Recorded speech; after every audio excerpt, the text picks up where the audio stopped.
SCO की बैठक में हिस्सा लेने के लिए पहुंचे रूसी विदेश मंत्री ने भारत आते ही सबसे पहले भारत के विदेश मंत्री एस जयशंकर के साथ एक लंबी मुलाकात की।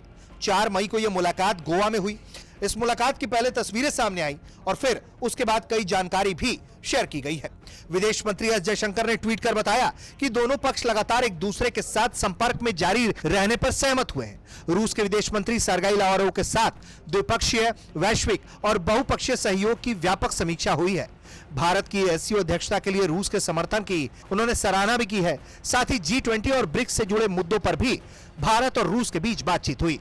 वहीं रूस ने जो बयान जारी किया है उसमें यह बताया गया है कि रूसी विदेश मंत्री सर्गेई लावरोव ने अपने भारतीय समकक्ष डॉक्टर एस जयशंकर के साथ गोवा भारत की अपनी यात्रा के दौरान एससीओ के विदेश मंत्रियों की परिषद की बैठक में भाग लेने के लिए बातचीत की। द्विपक्षीय संबंधों के मुख्य मुद्दों पर विश्वास आधारित विचारों का आदान प्रदान हुआ, जिसमें आने वाले दिनों में मुलाकात के टाइम टेबल के साथ वैश्विक और क्षेत्रीय एजेंडे पर सामयिक मुद्दे शामिल थे।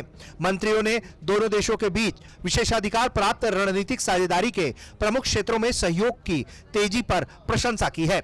एससीओ, ब्रिक्स, यूएन और G20 सहित सबसे महत्वपूर्ण अंतर्राष्ट्रीय मंचों पर बातचीत के ढांचे के भीतर आम दृष्टिकोण विकसित करने के लिए समन्वय को और मजबूत करने के इरादे की भी इच्छा जाहिर की गई है। भारत रूस की दोस्ती हर हालत में मजबूत रही है। ऐसे में दोनों देशों के बीच हुई इस मुलाकात में कई अहम मुद्दों पर चर्चा हुई।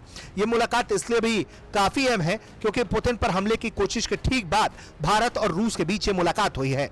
माना यह जाता है कि यूक्रेन पर रूस को क्रूर होने से भारत लगातार रोकता आया है, लेकिन इस ताजा हमले के बाद दोनों देशों के बीच क्या कोई नई बातचीत हुई है? क्या रूस ने यूक्रेन को लेकर कोई और प्लान बना लिया है? इसकी कोई जानकारी सामने नहीं आई है, लेकिन लगातार भारत और रूस के बीच जिस तरह से व्यापारिक संबंध मजबूत होते जा रहे हैं और रूस की तेल की खरीद भारत जैसे लगातार बढ़ाता चला जा रहा है, उसमें उम्मीद यह की जा रही है कि जल्द ही भारत और रूस के बीच रुपए और रूबल का कारोबार शुरू हो सकता है। ऐसे में विदेश मंत्रियों के बीच इस मुद्दे पर भी संभावित बातचीत हुई है या नहीं, इसकी कोई जानकारी सामने नहीं आई है। ब्यूरो रिपोर्ट, भारत तक।